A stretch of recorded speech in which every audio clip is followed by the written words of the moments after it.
करता है। आज के समय जब प्रभु यीशु मसीह की पवित्र कर्मों कर रहे हैं, प्रभु की उपस्थिति अपने समय को बिता रहे हैं, आपसे कहना चाहते अपने हृदय को हम खोले, इंद्रियों का मतलब हम परमेश्वर के आत्मा के अपने आप को तैयार करें कि परमेश्वर तेरा आत्मा मेरे जीवन से क्या बात करता है, प्रभु तेरा आत्मा मेरे जीवन से क्या कहता है, प्रभु तेरा आत्मा मेरे जीवन से क्या चाहता है। और जब परमेश्वर हमारे जीवन के अंदर परमेश्वर का आत्मा तो हमारे जीवन को बोलता है, हम उस काम को जब करना प्रारंभ करते हैं, हमारे जीवन के द्वारा परमेश्वर को महिमा मिलती है और हम भी आशीष हो जाते हैं, हम भी परमेश्वर की महिमा का कारण बन सकते हैं, हमारे जीवन से भी परमेश्वर को प्रसन्नता मिलती है। आइए हम एक वचन को अपने समय निकाले, इस बात को हम देखेंगे कैसे परमेश्वर हमारे जीवन में हमारी भेंटों को ग्रहण करता है, हमारे जीवन के अंदर जो बात में ग्रहण करता है। मलाकी की पुस्तक उसका 3रा अध्याय, मलाकी पुराने नियम का आखिरी किताब है, उसका 3रा अध्याय पुराने नियम की आखिरी पुस्तक, नए नियम से पहले यानी मत्ती से पहले मिलेगी और पुराने नियम की आखिरी पुस्तक मलाकी 3 उसका 4 पढ़े क्या कहता है। तब यहूदा और यरूशलेम की भेंट, तब यहूदा और यरूशलेम की भेंट यहोवा को ऐसी भाएगी, यहोवा को ऐसी भाएगी। थैंक यू ब्रदर, परमेश्वर धन्यवाद देते हैं। यह सरेगा तब परमेश्वर के सामने सरेगा तब परमेश्वर क्या होगी, लोगों की भेंट भाएगी, यानी कि अच्छी लगेगी, ग्रहण होगी, परमेश्वर खुश होगा।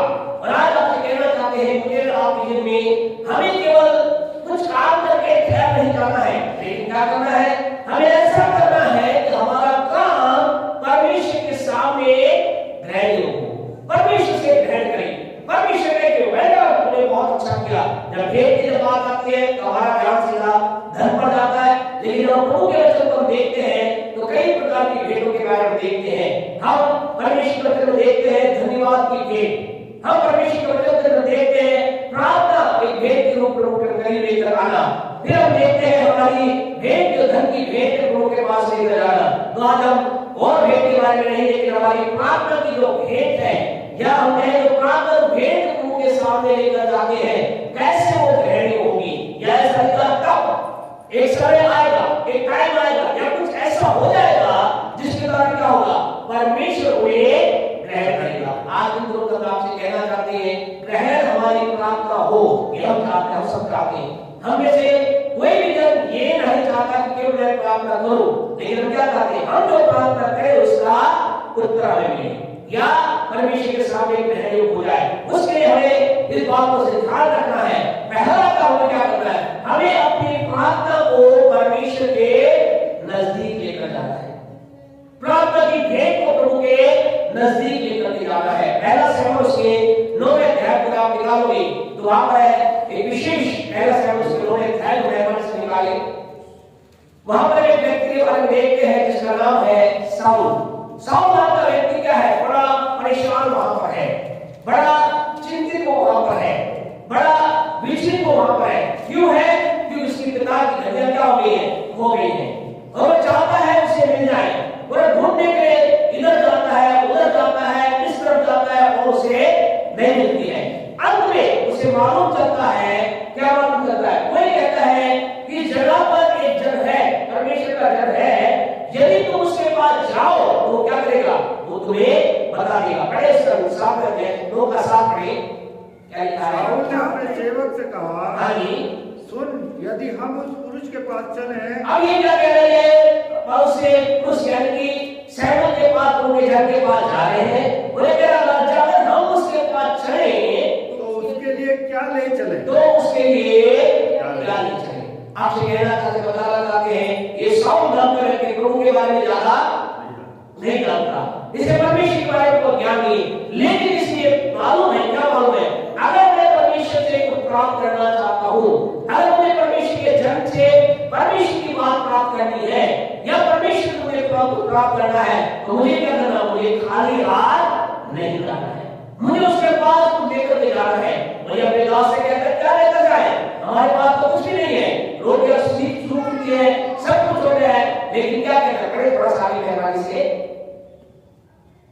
आगे सीख पड़े, ले चले। देख हमारी थैलियों में रोटी चुक गई है, रोटी चुक गई है, और भेंट के योग्य कोई वस्तु है ही नहीं, और भेंट के हमारे पास कुछ है नहीं जो हम परमेश्वर के उस जन को दें। परमेश्वर जन को दें। हमारे पास क्या है? क्या है?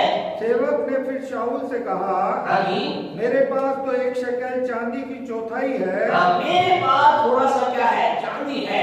और क्या करेंगे हम? वही वो दूसरे शब्दों क्या कह रहे हैं? थोड़ा सा, कुछ भी नहीं है, केवल लाश हमारे पास बचा है। और लाश वो है, हमारी रोटियां खत्म हो चुकी है, जो और उसका खत्म हो चुका है, आखिरी हमारे पास है।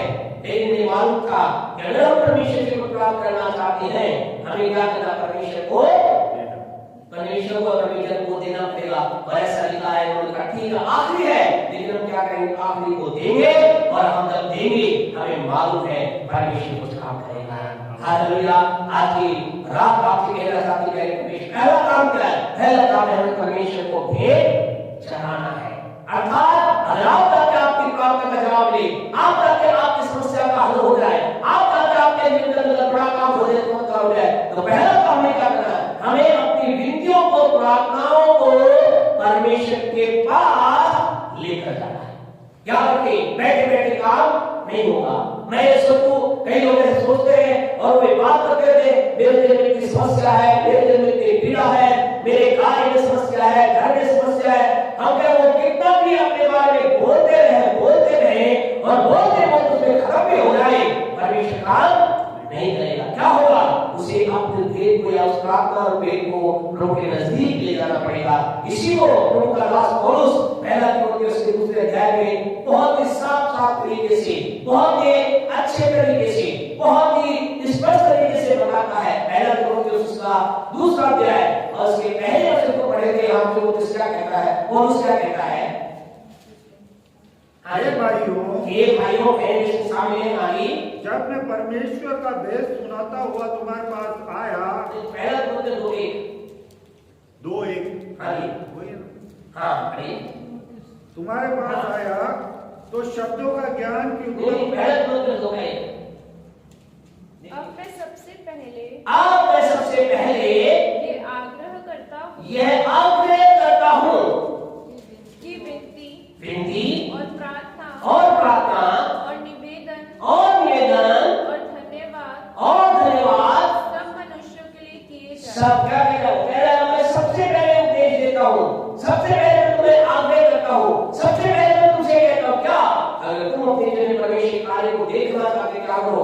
अपनी प्रार्थना को, अपने निवेदन को, अपनी विनती को और अपने तमाम प्रकार के धन्यवाद करो, परमेश्वर के नजदीक लेकर जाओ। आपसे कहना चाहते हैं, आप जो परमेश्वर की उपस्थिति में अपनी प्रार्थना को लेकर आ रहे हैं, इन याद रखना, ये पहला स्टेप है आपकी जीवन में छुटकारे का। हालेलुया। ये पहला कदम है आपके जीवन में आशीष का। ये पहला कदम है आपके जीवन के अंदर परमेश्वर के द्वारा कार्य करने का। दूसरा हमें काम क्या करना है? दूसरा काम उसे मलाकी की पुस्तक उसके 3 अध्याय को हम निकाले। दूसरा काम हमें क्या करना है? पहला हमें प्रार्थनाओं को परमेश्वर के नजदीक लेकर जाना है। दूसरा क्या करना है? मलाकी 3 का 2 पढ़े का लिखा है,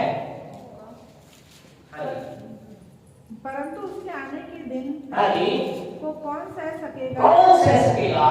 और जब वह दिखाई दे तब कौन खड़ा रह सकेगा? कौन खड़ा रह सकेगा?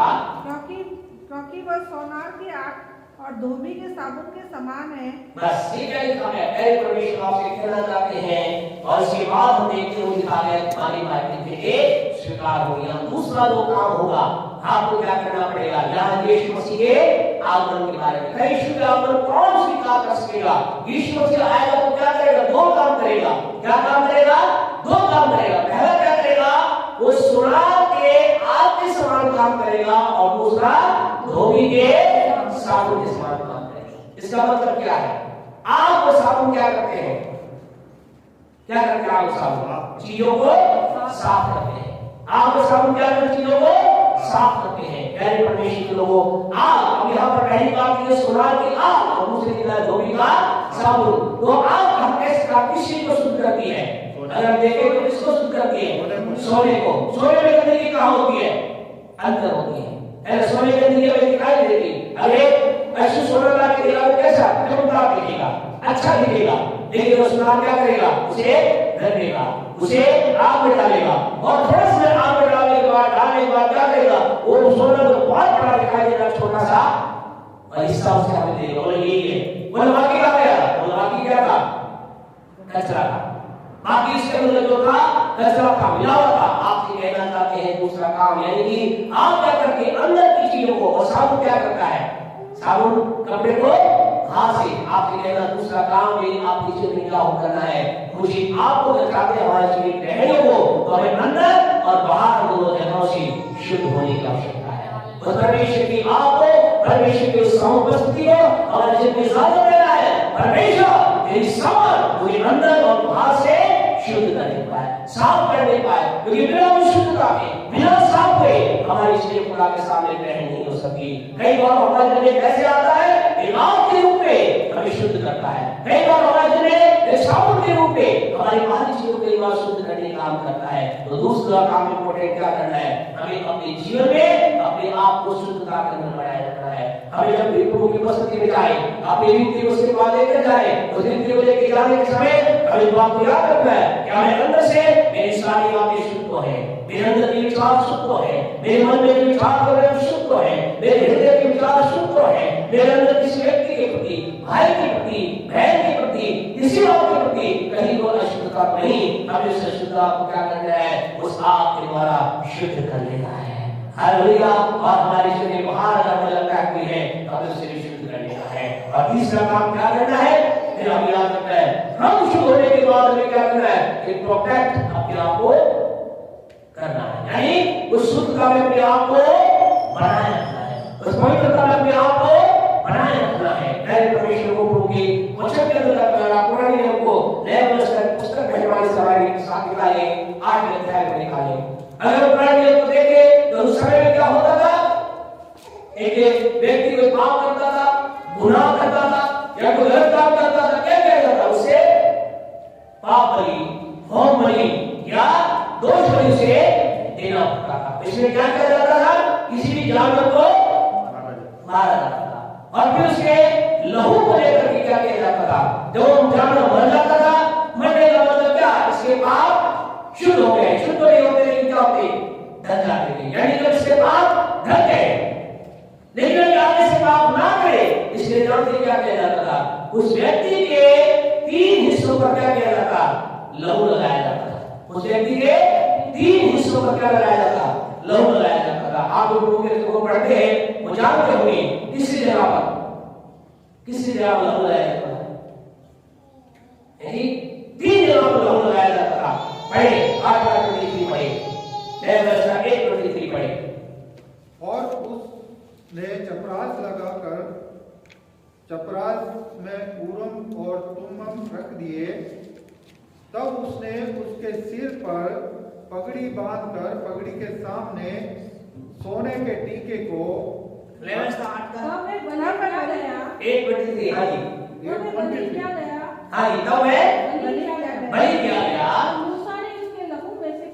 तब मूसा ने उसके लहू, जानवर के लहू में से लिया, पहले उसके दाहिने कान पर एक जगह, दूसरी जगह और उसके दाहिने हाथ के और दाहिने पांव के अंगूठों पर लगाया, दाहिने हाथ के अंगूठे पर और दाहिने पांव के अंगूठे पर। किसके लिए, किस पे लगाया, याजक जब करता था ये काम, लेकिन आम आदमी के लिए क्या, इसी ने थोड़ा सा आगे बढ़े, 14 का 14 पढ़े, सीखा 14 का 14 पढ़े, जरा बात करेंगे। हां जी, यही बात है, ये बहुत इंपॉर्टेंट बात है। तब याजक दोष बलि के लहू में से कुछ लेकर शुद्ध ठहरने वाले के दाहिने कान और शुद्ध करने वाले के दाहिने कान पर एक ब्लड लगाना, कान के सिरे पर और उसके दाहिने हाथ और दाहिने पांव के अंगूठों पर लगाए। कान लगाया जाए, दाहिने कान पर, दाहिने हाथ के अंगूठे पर और दाहिने हाथ के पांव पर। दाहिने समझते हैं, राइट हैंड, सीधे हाथ, सीधे कान पर, सीधे हाथ के अंगूठे पर और सीधे पांव के अंगूठे पर लगाया जाए, लहू लगाया जाए, अर्थात उसे प्रोटेक्शन दी जाए। इसका मतलब क्या, इसका मतलब ये है कि परमेश्वर वो कान में क्यों लगाया जाता था, अब वो क्या करे, अब ये शुद्ध हो गया है, अब ये पवित्र हो गया है, अब इसने शुद्धता, अब क्या करे, अब ये अपने जब संसार में जाए तो एक लहू के द्वारा क्या करे, इसीलिए ठीक है, एक लहू के द्वारा अपने काम को सुरक्षा दे कि कोई गंदी बात इसके अंदर आने ना पाए। सीधे हाथ का मतलब गैर प्रवेश को, सीधा हाथ किसको दर्शाता है, अधिकार को दर्शाता है। तो यानी अपने हाथ से कोई गलत काम ना करे।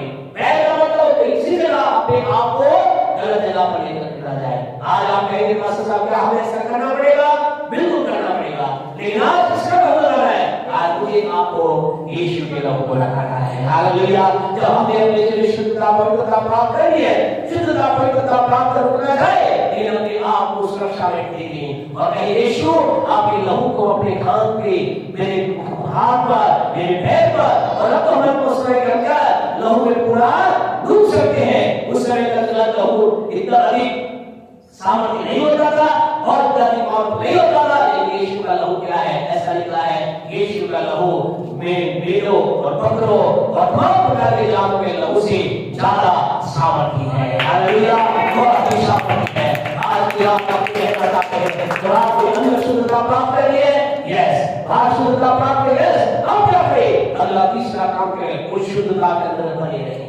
आपके कान पर लहू ना रहे, गलत बात से अपने आप को लगातार बचाए रखें, गलत चीज को कभी सुनने ना पाए, गलत काम को जो करने के लिए याद रखें। आपके हाथ में क्या है, लहू, पहले ही गलत काम में नहीं जा सकता, क्योंकि मेरे हाथ क्या है, पवित्र हो चुके हैं। अपने आप को पवित्र जगह पर ना लेके जाए। और आपसे कहना, जब ऐसा आप करेंगे, कभी काम करेंगे, अपनी प्रार्थना के लिए प्रभु के पास लेकर जाएंगे, अंदर बाहर से अपने आप को शुद्ध रखेंगे और अपने आप को लहू की सुरक्षा का बनाए रखेंगे, तब क्या होगा, मलाकी 3:4 को पढ़े, तब क्या होगा, मलाकी 3:4 में ऐसा लिखा है, तब ये सब काम हो जाएंगे, ये सारी बातें जब हो जाएंगी तब आगे पढ़ें मलाकी 3:4। तब यहूदा और यरूशलेम की भेंट यहोवा को ऐसी भाएगी, यहोवा को ऐसी भाएगी। आपसे कहता हूं आपकी भेंट खुदा को भाएगी, तब आपकी प्रार्थना का उत्तर खुदा की ओर से आएगा, तब आपकी समस्या का समाधान प्रभु की ओर से आएगा, तब आपके लिए एक रास्ता प्रभु की ओर से खुलेगा, जो हम अपने आप को ऐसा कर लेंगे। आइए इन दिनों के अंदर हम प्रार्थना के अंदर जितना हो सके हम खुदा के चरणों में समय को बिताएं, जितना हो सके हम प्रार्थना करें। इसे प्रभु के दास ने ऐसा कहा, ज्यादा प्रार्थना ज्यादा सामर्थ, कम प्रार्थना कम सामर्थ, प्रार्थना नहीं सामर्थ नहीं। आज आपसे कहना चाहते खुदा के लोग, हम इसी बात को और अधिक इस पर कहना चाहते, ज्यादा प्रार्थना ज्यादा परमेश्वर की उपस्थिति, कम प्रार्थना कम प्रभु की उपस्थिति, नहीं प्रार्थना परमेश्वर की उपस्थिति नहीं। इन दोनों क्या करें, ज्यादा अपनी प्रार्थना के लिए प्रभु के पास लेकर जाए। आइए अपने आप को बंद करें, हमारा समय अभी कंप्लीट हो गया है, अपने आप को बंद करें। खुदा के लोग इन दिनों के अंदर परमेश्वर आपके जीवन में ये करना चाहता है, हमारी चीखें उसको भाने जा रही है, हमारे भेदों से प्रसन्न होने जा रहा है।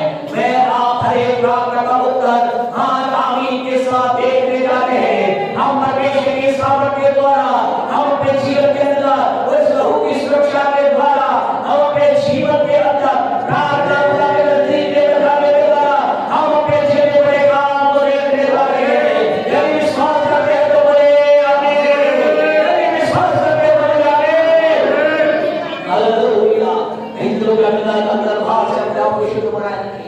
यदि कोई बात आपकी जब ऐसी है, इसी तरह यीशु के लहू से दूर करें, प्रभु की सामर्थ को आप देखिए, प्रार्थना करें।